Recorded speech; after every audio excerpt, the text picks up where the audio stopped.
विज्ञान के अंतर्गत टीजीटी, पीजीटी और यूजीसी नेट के लिए महत्वपूर्ण प्रश्न पत्र को हल करेंगे। तो यहाँ हमारा जो विषय है यूजीसी नेट जून परीक्षा 2006 के प्रश्न पत्र को हमने दिया है राजनीति विज्ञान द्वितीय प्रश्न पत्र के अंतर्गत, जो कि टीजीटी के लिए भी इम्पोर्टेंट है। तो आइए देखते हैं राजनीति विज्ञान के प्रश्नों को।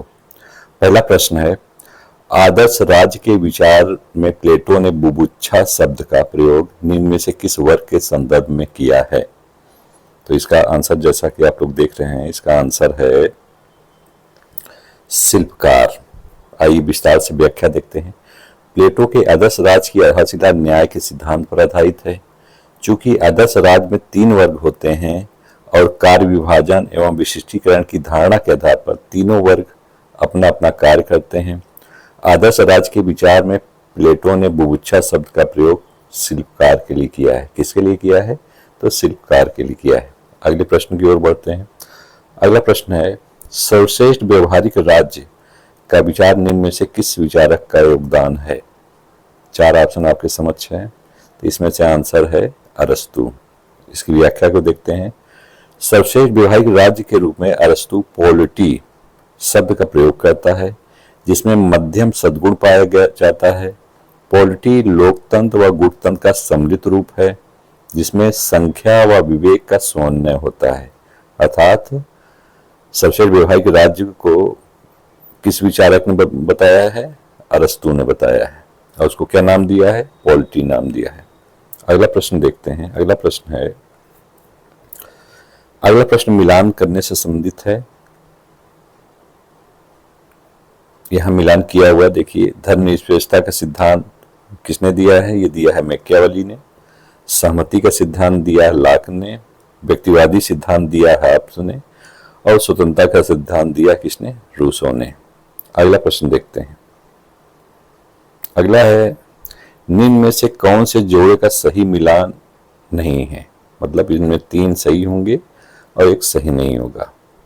तो सही मिलान क्या है देखते हैं। सही मिलान है, आंसर जैसा कि आपको दिया हुआ है, इसको डायरेक्ट देख लेते हैं। राजनीति के अध्यात्मीकरण का विचार किसने दिया है? महात्मा गांधी ने दिया है। नव मानववाद का विचार दिया है एम एन राय ने। गांव के पुनर्गठन का विचार दिया है महात्मा गांधी ने। इतिहास के आध्यात्मिक निर्धारण का विचार दिया है बी आर अम्बेडकर ने। अगला प्रश्न है, two treatise on civil government के लेखक कौन है? Two treatise on civil government के लेखक हैं लॉक। कौन है? Locke. Two treatise on civil government लेखक जॉन लॉक हैं। लॉक ने यह पुस्तक 1690 में लिखी है। तो यह पुस्तक कब लिखी गई है? 1690 में लिखी गई है। अगला प्रश्न है, निम्न में से किस लेखक ने न्याय का सिद्धांत समझौतावाद पर आधारित किया? न्याय के सिद्धांत को समझौतावाद पर आधारित किसने किया है? तो ये है रॉल्स। क्या किया है इन्होंने? व्याख्या देखते हैं। रॉल्स के न्याय सिद्धांत समझौतावाद पर आधारित है। रॉल्स ने अपने न्याय सिद्धांत को शुद्ध प्रक्रियात्मक न्याय की संज्ञा दी है। इनकी पुस्तक थ्योरी ऑफ जस्टिस, जो कि 1971 में लिखी गई है। अगला प्रश्न देखते हैं। अगला 7वां प्रश्न है, निम्न में से कौन से जोड़े का सही मिलान नहीं है? तो यहाँ हम लोग समय की बचत के लिए सही मिलान को ही डायरेक्ट देख लेते हैं।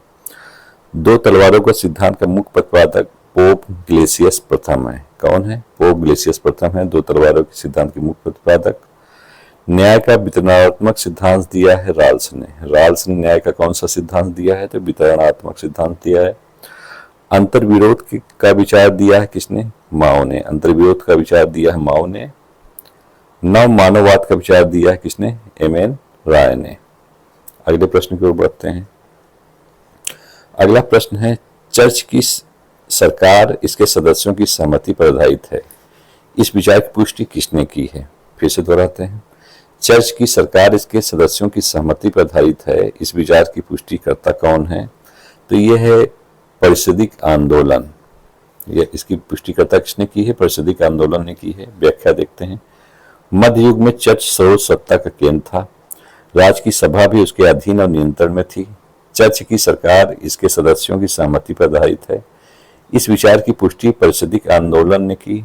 प्रतिपादक मार्सिलियो दा पेडुआ है। इसके प्रतिपादक कौन है? मार्सिलियो दा पेडुआ। अगला प्रश्न देखते हैं। 9वां प्रश्न है, नीति दिए गए कथनों में से एक कथन ए है और दूसरा कथन आर है। अभी कथन क्या है? ए, हीगल के अनुसार वर्तमान ऐतिहासिक विकास क्रम में केवल संवैधानिक राजतंत्र ही विवेकपूर्ण शासन प्रणाली है। कारण बताता है, परंतु जर्मन स्वभाव के लिए निरंकुश राजतंत्र ही एकमात्र अनुकूल व्यवस्था है। तो इनमें से कौन सा सही है? जैसा कि आंसर दिया हुआ है बी, क्या है? ए तथा आर दोनों सत्य है, परंतु आर ए की सही व्याख्या नहीं है। व्याख्या को देखते हैं हम लोग। हीगल के दर्शन का आधार स्तंभ है विश्वात्मात्मा की अवधारणा और विश्वात्मा की विशेषताएं। क्या है? सतत गतिशीलता। हीगल के अनुसार वर्तमान ऐतिहासिक विकास क्रम में केवल संवैधानिक राजतंत्र की विवेकपूर्ण शासन प्रणाली है, परंतु जर्मन स्वभाव के लिए निरंकुश राजतंत्र ही एकमात्र अनुकूल व्यवस्था है, ऐसा कहा है हीगल ने। अगला देखते हैं। यह किसने कहा कि कौन क्या कब तथा कैसे प्राप्त करता है, यह राजनीति का विषय है। ये किसने कहा है? कौन क्या कब कैसे प्राप्त करता है राजनीति का विषय है। तो ये कहा लासवेल ने। कौन क्या कब तथा कैसे प्राप्त करता है यह राजनीति के विषय, ये कहा लासवेल ने। तो आइए व्याख्या देखते हैं। लासवेल शक्ति सिद्धांत के प्रमुख प्रतिपादक थे।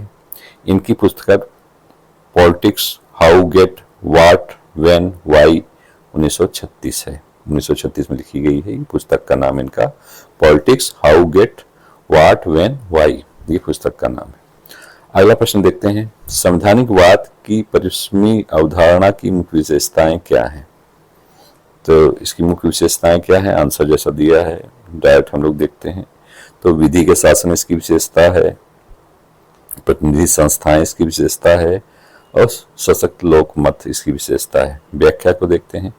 शासन और शासक वर्ग पर नियंत्रण की संविधान द्वारा स्थापित संस्थागत व्यवस्था ही संविधानवाद है। संविधानवाद की पश्चिमी अवधारणा की विशेषताएं निम्नलिखित हैं। क्या क्या है इसको भी देख लेते हैं। विधि का शासन, सशक्त लोकमत, प्रतिनिधि संस्थाएं। अगला 12वां प्रश्न है। निम्न में से किसका विश्वास है कि शासक वर्ग शक्ति तथा विशिष्ट चालाकी से शासन करता है? शासक वर्ग शक्ति और विशिष्ट चालाकी से शासन करता है, ये कहना किसका? परेटो का कहना है। व्याख्या को देखते हैं हम लोग। परेटो को यह मानना है कि शासक वर्ग शक्ति तथा विशिष्ट चालाकी से शासन करता है। अभिजन सिद्धांत की धारणा विभिन्न व्यक्तियों की क्षमताओं में असमानता पर आधारित है। परेटो के अनुसार वे व्यक्ति जो अपने कार्य क्षेत्र के अंतर्गत सबसे अधिक उच्च श्रेणी पर हैं वे अभिजन हैं। ये था परेटो का कथन। अगला प्रश्न है 13वां है। आदर्शवाद आधारित है। आदर्शवाद किस पर आधारित है? तो आदर्शवाद नैतिकता की प्रधानता पर आधारित है। व्याख्या को देखते हैं। आदर्शवाद के अनुसार राष्ट्रों को अपने नैतिक सिद्धांतों पर चलना चाहिए। विश्व की समस्त वस्तुएं विचार या चेतना की व्यक्ति है। सृष्टि का सारत्व तो जड़ पदार्थ नहीं अपितु चेतना है, ये आदर्शवाद का कहना है। अगला प्रश्न देखते हैं। प्रश्न संख्या 14। नियामक राजनीतिक सिद्धांत का कृत विद्रोही सिद्धांत कौन सा है? नियामक राजनीतिक सिद्धांत का कृत विद्रोही सिद्धांत किसे कहते हैं? तो यह है व्यवहारवाद। नियामक राजनीतिक सिद्धांत का कृत विद्रोही सिद्धांत है व्यवहारवाद। व्याख्या को देखते हैं। द्वितीय महायुद्ध के पश्चात परंपरागत राजनीति विज्ञान के विरोध में एक व्यापक क्रांति हुई जिसने सभी समाज विज्ञानों को प्रभावित किया। नियामक राजनीति सिद्धांत का कृत विद्रोही सिद्धांत कौन है? व्यवहारवाद है। अगला प्रश्न देखते हैं। प्रश्न संख्या 15। प्रश्न संख्या 15 है। भारत की संघीय व्यवस्था इस संघीय राज्य के निकट है। तो भारत की संघीय व्यवस्था किसके समान है? तो भारत की संघीय व्यवस्था है कनाडा के समान। किसके निकट है? कनाडा के समान है। अगला इसकी व्याख्या देख लेते हैं। भारत की संघीय व्यवस्था कनाडा की संघीय व्यवस्था के निकट है। भारतीय संघीय व्यवस्था के प्रमुख तत्व है लिखित संविधान, स्वतंत्र न्यायपालिका, शक्तियों का विभाजन, दोहरी शासन व्यवस्था आदि। प्रश्न संख्या 16 को देखते हैं। भारत की संसदीय व्यवस्था कौन से सिद्धांत पर आधारित नहीं है? क्वेश्चन क्या कर रहा है? भारत की संसदीय व्यवस्था कौन से सिद्धांत पर आधारित नहीं है? तो इसमें से आंसर है शक्तियों का पृथक्करण पर आधारित नहीं है संसदीय व्यवस्था। तो इसमें क्या क्या है देखिए, व्याख्या देखते हैं। संसदीय शासन प्रणाली के आधारभूत सिद्धांत है राजनीतिक व्यवस्था की संपूर्ण शक्तियों का संसद में केंद्रित रहना, कार्यपालिका का व्यवस्थापक प्रति निरंतर उत्तरदायित्व, तीसरा है प्रधानमंत्री मंत्रिमंडल के अभिन्न भाग के रूप में ही शक्तियों का धारक होता है। अगले प्रश्न की ओर बढ़ते हैं। अगला प्रश्न है 17वां प्रश्न है, सामाजिक विज्ञान में व्यवस्था सिद्धांत आया। 4 ऑप्शन आपके सामने है, इसका आंसर देना है। तो व्यवस्था सिद्धांत कहाँ से आया है सामाजिक विज्ञान में? तो ये आया है जीव विज्ञान द्वारा, राजनीति विज्ञान तथा समाजशास्त्र से। कहाँ से? जीव विज्ञान द्वारा, राजनीति विज्ञान तथा समाजशास्त्र से। व्याख्या को देखते हैं। तुलनात्मक राजनीति के अंतर्गत व्यवस्था विश्लेषण सिद्धांत अमेरिकन राजनीति शास्त्रियों की देन है। सर्वप्रथम इस सिद्धांत का प्रयोग जीव विज्ञान के बाद राजनीति विज्ञान तथा समाजशास्त्र में होता हुआ राजनीतिक विश्लेषण का आधार बन गया। अगला प्रश्न है, विश्व में सबसे पुराना द्वितीय सदन कौन सा है? विश्व में सबसे पुराना द्वितीय सदन है लॉर्ड सभा।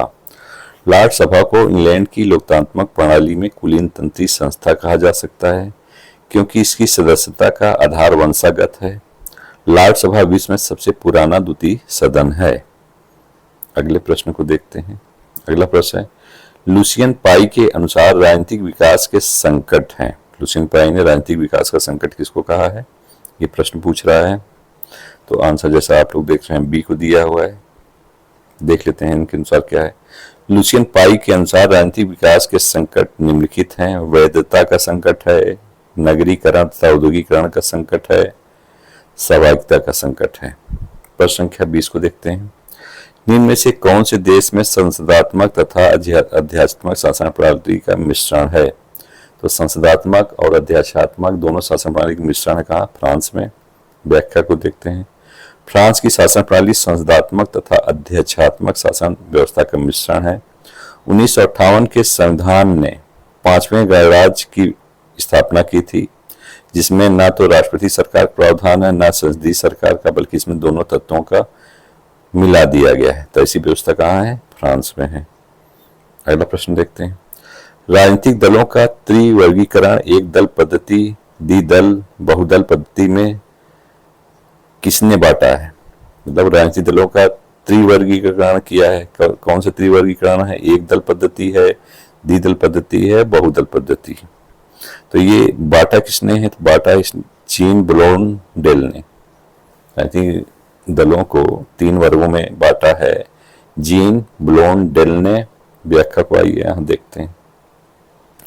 व्याख्या, ब्लॉन्डेल ने दल व्यवस्थाओं के 5 प्रकार माने हैं। कितने प्रकार माने हैं? 5 प्रकार माने हैं। कौन कौन से प्रकार हैं? पहला उन्होंने कहा एक दली, दूसरा 2 दली, तीसरा 2.5 दली, चौथा एक दल प्रधान, पांचवा बहुदली, एक दल प्रधान, चौथा क्या एक दल प्रधान बहुदली, और पांचवा है बहुदलीय योग।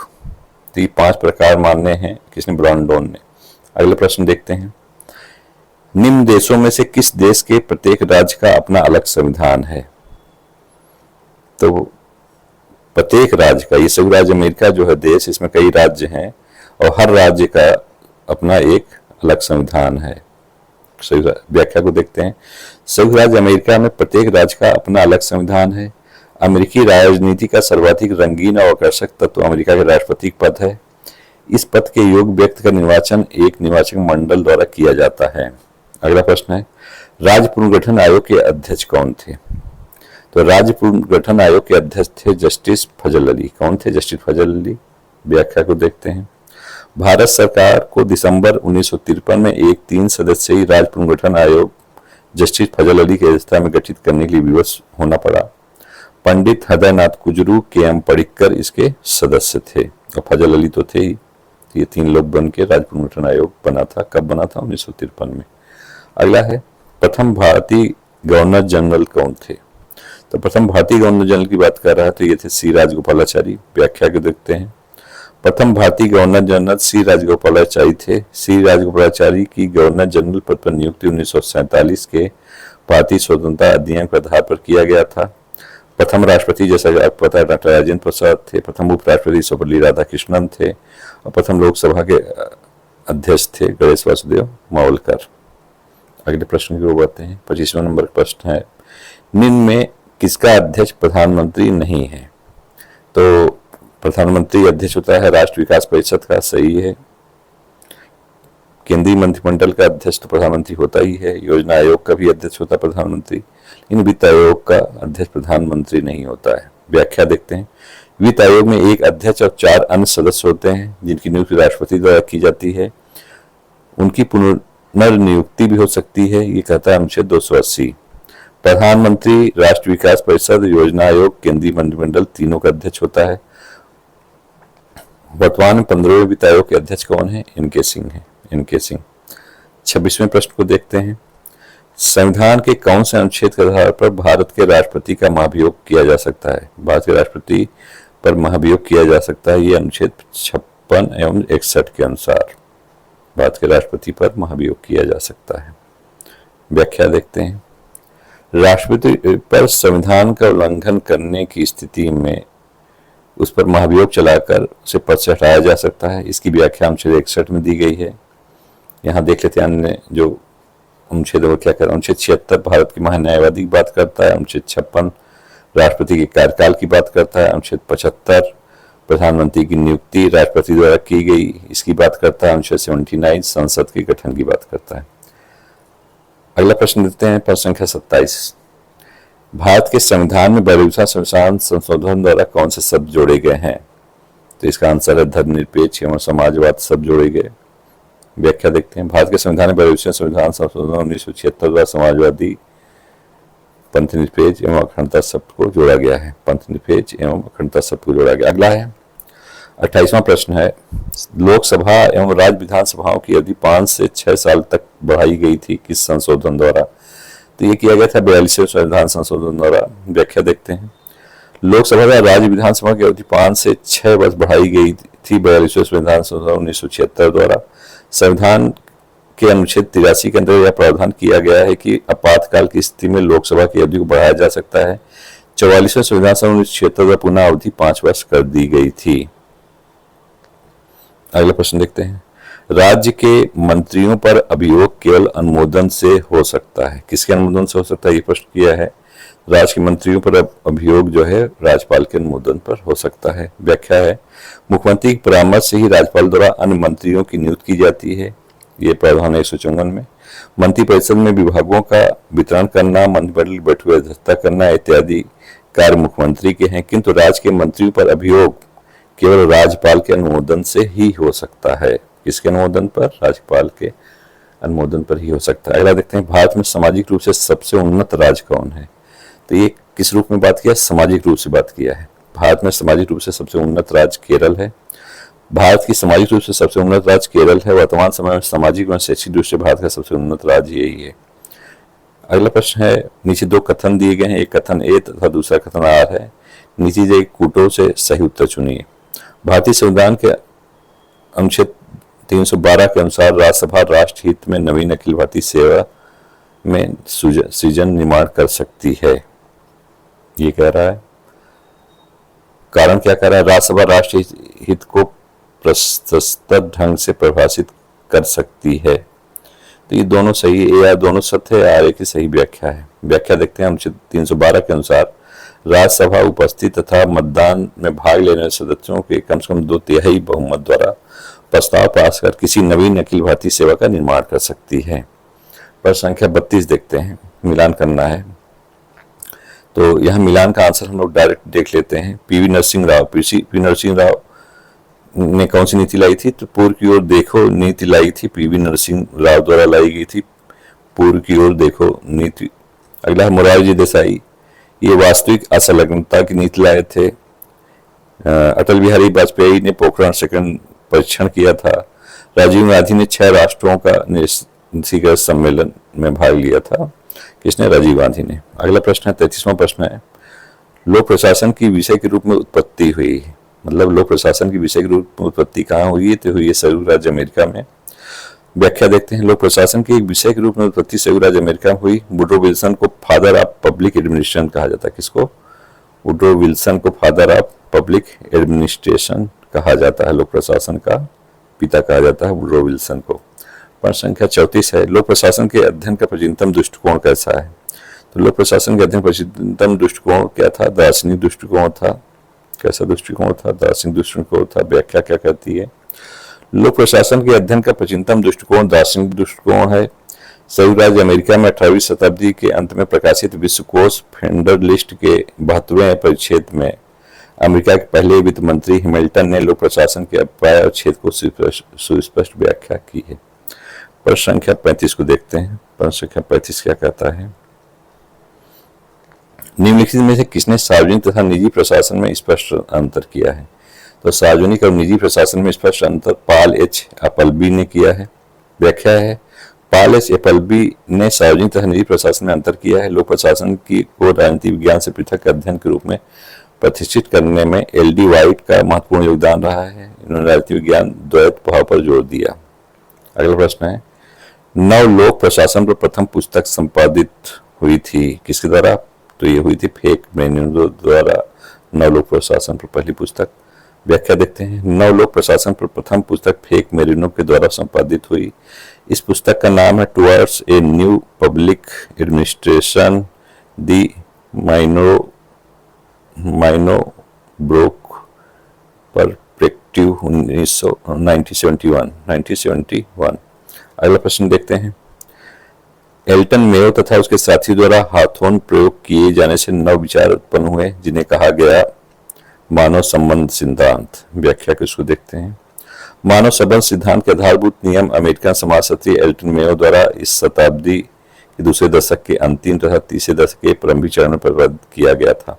38वां प्रश्न है, निम्न से वैज्ञानिक प्रबंध का कौन सा उद्देश्य नहीं है? तो वैज्ञानिक प्रबंध के क्या क्या उद्देश्य हैं यहाँ देख लेते हैं हम लोग। अच्छा कार्य निष्पादन, समय और गति संबंधी अध्ययन, संगठन के विशुद्ध सिद्धांत को विकसित करना। 39वां प्रश्न है, किसने स्टाफ सूत्र को त्रिवर्गीकरण, सामान्य स्टाफ, तकनीकी स्टाफ और सहायक स्टाफ में विभाजित किया है? तो ये स्टाफ का विभाजन किसने किया है? तो ये किया है एल.डी. वाइट ने। व्याख्या देखते हैं। एल.डी. वाइट ने स्टाफ सूत्र को त्रिवर्गीकरण, सामान्य स्टाफ, तकनीकी स्टाफ, सहायक स्टाफ में विभाजित किया है। सूत्र अभिकरण का या अभिकरण है जो विभाग के प्राथमिक कार्य को संपन्न करता है। इसके विपरीत स्टाफ अभिकरण वह अभिकरण है जो विभाग के गृह प्रबंध संबंधी कार्य को संपन्न करता है। प्रश्न संख्या 40 देखते हैं। उत्तरदायित्व के विभिन्न स्तरों पर उच्च अधिकारी तथा अधीनस्थ अधिकारियों के संबंधों को क्या कहते हैं? तो इसको कहते हैं पद सोपान। पद सोपान का शाब्दिक अर्थ है श्रेणीबद्ध प्रशासन, जिसका मतलब निम्नतर पर उच्चतर का शासन या नियंत्रण। इसमें निम्न स्तरीय व्यक्ति उच्च स्तरीय व्यक्ति के प्रति उत्तरदायी होता है। 41वां नंबर का प्रश्न है, प्रजातंत्र में लोक सेवक को तत्पर होना चाहिए, प्रतिबद्ध होना चाहिए किसके प्रति? तो यहाँ आंसर ए दिया हुआ है। देखिए हम लोग डायरेक्ट आंसर को पढ़ते हैं। प्रजातंत्र में लोक सेवक को निम्नलिखित प्रति प्रतिबद्ध होना चाहिए किसके किसके? लोक नीति के कार्य नियमन के प्रति होना चाहिए, संविधान के लक्ष्य के प्रति होना चाहिए, समान हित के प्रति होना चाहिए। अगला प्रश्न है, मैक्स वेबर के सत्ता संबंधी 30 सूत्री वर्गीकरण में क्या क्या आता है? तो ये बी में इसका आंसर दिया हुआ है, बी है। तो क्या क्या आता है डायरेक्ट हम लोग देखते हैं। पारंपरिक सत्ता आती है, चमत्कारी सत्ता आती है, वैध विवेकी सत्ता इसके अंतर्गत आती है। अगला है 43वां प्रश्न है, शक्ति संतुलन के सिद्धांत का लक्ष्य होता है यथापूर्व स्थिति। शक्ति संतुलन का अर्थ है संतुलन जो बदलते राजनीतिक ढांचों और शक्ति संबंधों में गतिशीलता के कारण निरंतर तथा सदैव परिवर्तनशील रहता है। शक्ति संतुलन के सिद्धांत का लक्ष्य होता है यथापूर्व स्थिति। 44वां प्रश्न, शांति प्रस्ताव की कार्यसूची संबंध रखती है किससे? तो शांति प्रस्ताव की कार्यसूची संबंध रखती है किससे? संयुक्त राष्ट्र संघ से संबंध करती है। व्याख्या देते हैं। शांति के लिए एकता प्रस्ताव संयुक्त राष्ट्र से संबंध रखती है या 1950 में कोरिया संकट के दौरान महासभा द्वारा प्रस्तुत किया गया था। प्रश्न संख्या 45 देखते हैं। प्रकृति का वस्तुपरक कानून एक यथार्थवाद का सिद्धांत है जिसको अभिव्यक्त किया गया किस रूप में? किसने अभिव्यक्त किया है? तो मार्गन थाउ ने किया है। प्रकृति का वस्तुपरक कानून एक यथार्थवाद का सिद्धांत है जिसको मार्गन थाउ द्वारा अभिव्यक्त किया गया है। यथार्थवादी दृष्टिकोण शक्ति, शस्त्र और युद्ध को मानव स्वभाव की विशेषता मानता है। 86वां नंबर का प्रश्न है, व्यापारिक राज्य के सिद्धांत का व्यक्त किया है किसने? व्यापारिक राज्य के सिद्धांत को व्यक्त किया है रोजक्रांस ने। व्यापारिक राज्य के सिद्धांत को रोजक्रांस ने व्यक्त किया है। प्रश्न संख्या 47 देखते हैं। यथार्थवाद का विचार परिभ्रमण करता है शक्ति एवं किसके बीच? यथार्थवाद का विचार परिभ्रमण करता है शक्ति एवं राष्ट्रीय हित के साथ। व्याख्या देखते हैं। राष्ट्रवादी दृष्टिकोण इस बात पर बल देता है कि विदेश नीति संबंधी निर्णय राष्ट्रीय हित के आधार पर किए जाने चाहिए, न कि नैतिक सिद्धांतों, भावनात्मक मान्यताओं के आधार पर। प्रतिपादक हेमजे मार्केंथाउ हैं, इनकी पुस्तक है पॉलिटिक्स एमंग नेशन, इनकी पुस्तक है the struggle for power and peace 1948 लिखी गई है। अगला प्रश्न देखिए, नीचे दो वक्तव्य दिए गए हैं, एक कथन और दूसरा कारण है, इनमें सही क्या है ये देखना है। कथन है, वैश्वीकरण में राष्ट्र राज्य की प्रासंगिकता को दुर्बल कर दिया है। कारण है, कोई राष्ट्र राज्य अब प्रासंगिक नहीं है क्योंकि राष्ट्रवाद अब भी मूल शक्ति के रूप में चल रहा है।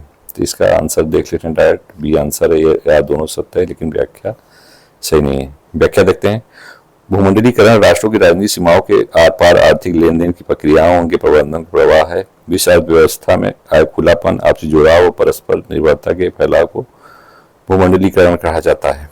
प्रश्न संख्या 49 देखते हैं, निम्न घटनाओं को सही कालक्रम में बैठाना है। तो पहले हुआ था तेहरान सम्मेलन जो कि 1943 में हुआ था, याल्टा सम्मेलन 1945 में हुआ था, पोट्सडाम सम्मेलन 1945 में हुआ था, सैन फ्रांसिस्को शांति संधि 1951 में थी। प्रश्न संख्या 50 देखते हैं, निम्न व्यक्ति जो संयुक्त राष्ट्र के महासचिव रहे हैं उनके कालक्रमानुसार लगाना है। तो देखिए कालक्रमानुसार लगाएंगे तो ये होगा डी आंसर। संयुक्त राष्ट्र महासचिव कालक्रम है, तिगवेली पहले रहे हैं जो कि 1946 से 52 तक रहे हैं। तिगवेली के बाद आए हैं डैंग हैमरशोल्ड, ये 1953 से 61 तक रहे हैं डैंग हैमरशोल्ड। फिर डैंग हैमरशोल्ड के बाद आए हैं यूथार्ट जो 1961 से 71 तक रहे हैं। फिर आए हैं किथ वाल्डहीम जो 1972 से 81 तक रहे हैं। इसमें विशेष बात है यूथार्ट जो म्यांमार के थे, पहले एशियाई थे। इसके बाद हम लोग नेट का अगला पेपर पढ़ेंगे जो कि नेट और टीजीटी पीजीटी दोनों के लिए इम्पोर्टेंट होगा। धन्यवाद।